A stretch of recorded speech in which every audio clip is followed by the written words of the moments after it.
Via Kamal kon bana ngich katok nuare kana tok English no topic bu ko writing na mishal ka past activities ke chal ka simple past tense muloni right now ta ka query ni tishiwa like teacher past to dong mete mi talk already then ko go no be writing ba cholo no past tense morai nas ka kwide career tichiwa ngaje no en listen down me right content career tichiwa chi career tin content dong tin ngod kitten ngonyam just tichiwe career ti to go on a cholo no career tichiwa shalga ka past tense ka tugnat pan writing ko de content ko do badien de kon past tense career tichiwa de kon ngai ke jamana bana ngitin gwasame murai kon ka kan kwi past tense career tin chiwa teja na mala tikene siang no rien mishiwa ngulo damo what is the past tense past tense ngulo damo career mishiwa ngulo damo rien mishiwa let's kone rieni tishiwa lat murai kon kamichi talk last ka jalat ka querienten konin chinaro je ko already mukwala chole we use past tense to talk about action that already happened right now ke last kon ri tishiwa lat murai kon kamichi talk no one ri tishiwa lat okay chan men la tishiwa lat tishiwulet ka tichi talk kan chalga moriya tishiwulet so jendo badana dot past tense mi right kon ka mi shiwe bo kon del ngaje no right kon mi challe ka mi chal ka past tense keriet mi shiwa gwazame kanten kon right tin kwala chole this action happen kerikten kon ito do kon chole tin chi talk no one kan ti shet ka mi shawe yesterday ka to dan kon were de kon jego no chere ka mi raja ke pan okay murai kon ke pan ke rai kon ke mishiwa and then de kon yesterday de kon use yesterday pan last night tianka war at katichi wonda to last week joge shiwa ke joge shange chale last week last year metar right kon ke metar rone shiwa chale last year kada ti kon nenti yesterday last night last week last year pan tianka war joge shiwa metar ki rone shiwa titiga ndial chala ke past tense ke tichi talk chana kan gwaza me example I work yesterday and shiwa let pan de kon an work gwat me take ed dio jami gujina me ed lori jano ami chila lat de kariet take shala past participle ke pass I worked yesterday and chalet pan okay and chalet pan I work yesterday lomulo no shawe she went to school jen shawdul gora ke nyal shawdul gora ko shilo na nyal jen shawdul gora bukon ngaje no ngunta pass already shawdul gora she went to school already and this action happened already we play football we played football then and go to take ed it as ed we play football chinengar ke kure shukne chinengar ke kure shukne so right here gon ngaje no titi to lat kon gatene ke tishal ke past tense ke titi talk kep pan kep tianka war joge shu ke rone tar ke metar mini gwadan paiwe michi led already bukon lele ngo pass ke michi talk mana dien gwadan bana nyoka me dongde ko dan ngey keja mi go no dong di na ka po ka ti chwal ga ti regular verbs sorry chwal ga ke regular verbs so malut regular verb jana ke riete gar ka kam chwal ke ed riete gar ka ke ed ken chwal ke regular verbs ana bana bitinta no ngumulot ke riete ti chwal ga tine no irregular verbs mugi kone te riete ngwan te chwal regular verb lammi chamu ke di kan ke riet kam to ko tam ba kul nan kam shiwa ala shewe already me rieden right kon kwinta me shiw pass ba kulo mo ke ed to kon ga shana gwas men chaw many verbs are regular verbs wa verb ni tungwan verb kan je lo riet njan jet ke lat kono jal verb ring ke war verb ngar verb bano written ladba verb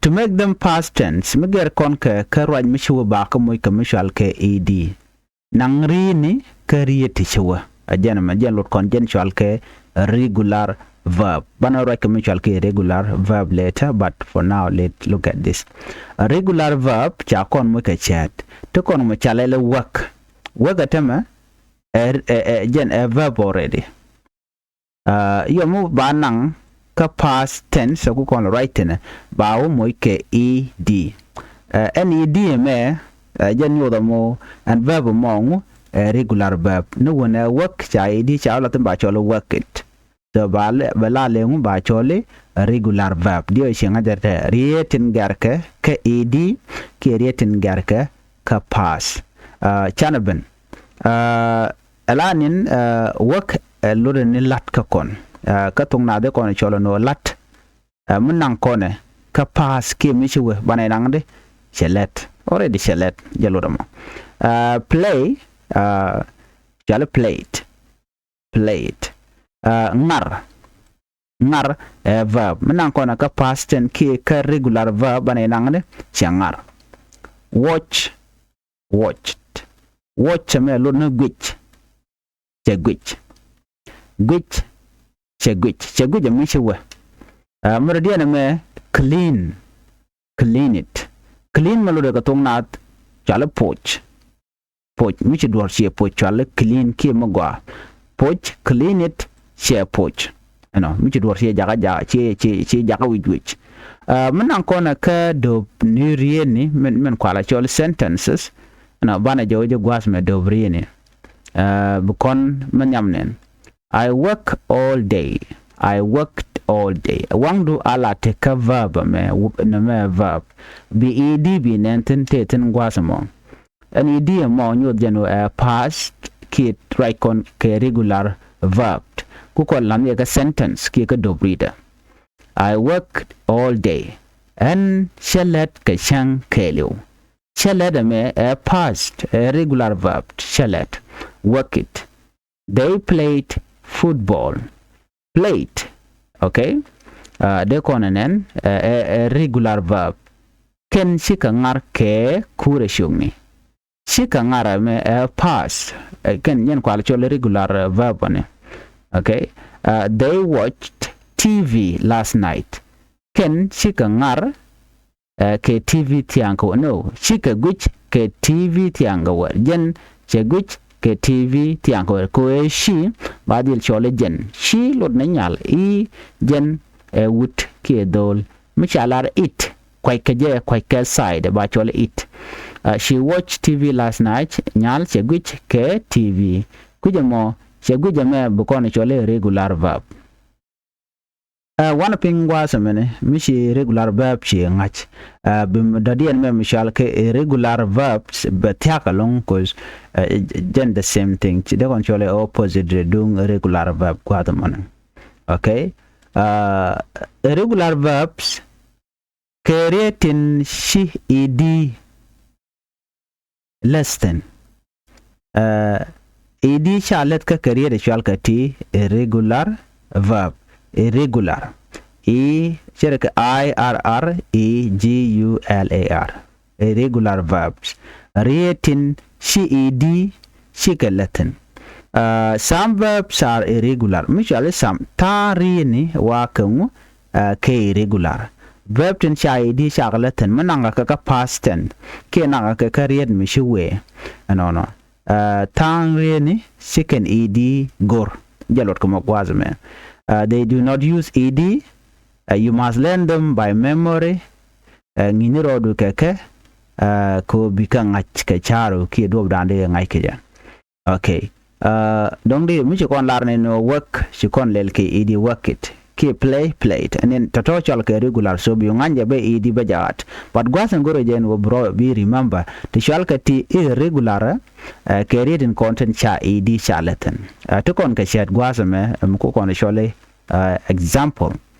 Shada me bukon nene go when chikon enter can go can mo ke di shalele je when go gen present when pass go when where shower eat hate miss me shemis see so nen chenen come came bir sheben no career ti kon en shalka ke regular verb bro you kabagatan okay ko bi ngach and do badan and la de mi I think tam and the regular verb kan regular verb lengu bi ngaje no regular verb point radial mananga ga past tense ba ga mo ke ed do no ki regular verb ala read tel rim nan ki ed but because remember ka charo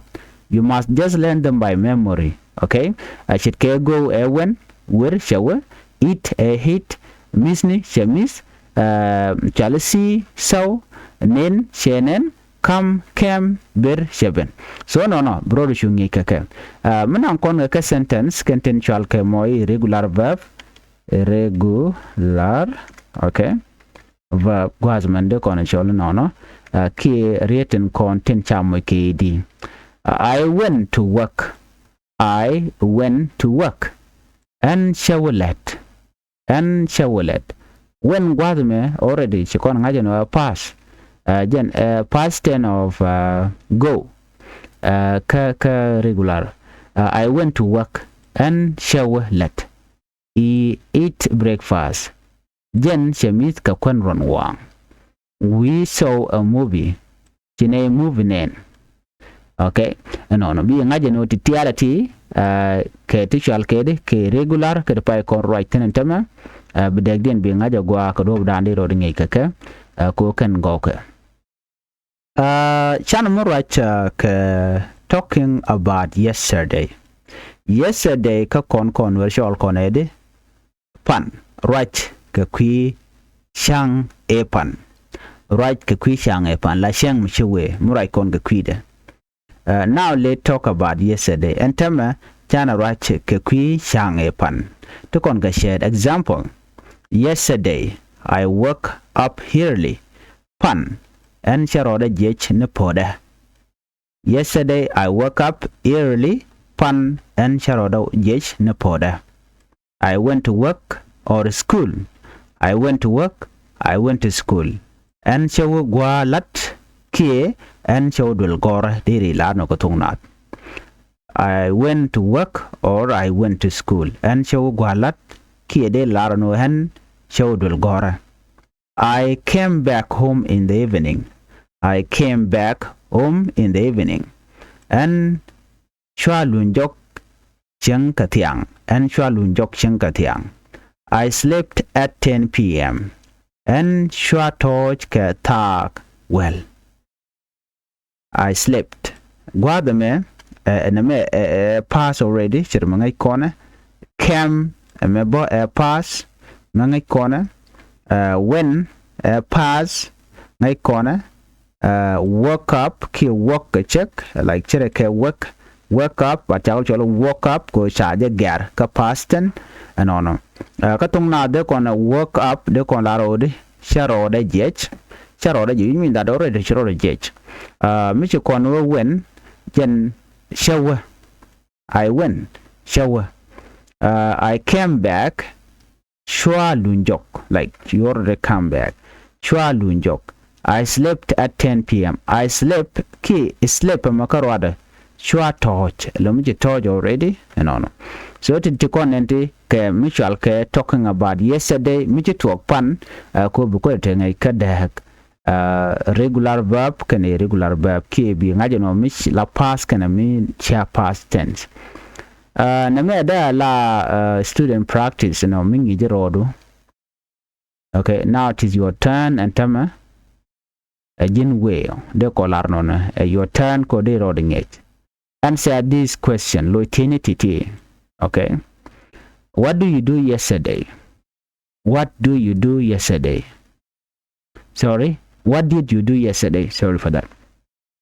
What did you do yesterday? What did you do yesterday? Angush latopan. Did you work or study? Jin chilet kichukwen. Did you work or study? Jin chilet kichukwen. What did you eat? Jin anguchi chamo. What did you eat? Jin anguchi chamo. Try to speak in full sentence. Onen wo burach ka dobrida kelio. Ki dobrida mi metiang de kolar no dobrida metiang. Example gwada me ki chat.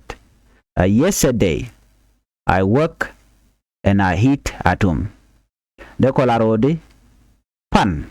En shwalet ken shwa mit ka kwen shang dar shang. Yesterday I work and I eat lunch at home. Pan en shwalet kan shwa mit ka kwen shang dar. Katung nat la kona lar no migora na badwar ngachen den la ja practice ke bi nyuk bi je nyuk. So kuja mon de jogo no nyuk area ti ko bulo joka jen listen brodo kebeka ka dob dan dong de tok na tok English de ngai ke je no ki dar ji log bo me jen student gwa ran ti no ne ko retine la kan bejama to chalga ti no past tense ki regular verb kan irregular verb ko tangwa ne to wandong deran ti jeno ke regular verb indian ke irregular verb indian ki mendian loromon.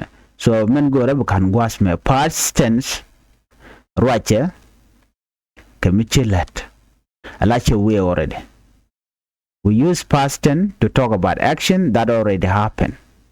Let's con re-tichulet murai kon kemichi tuok no one. Janta danteten.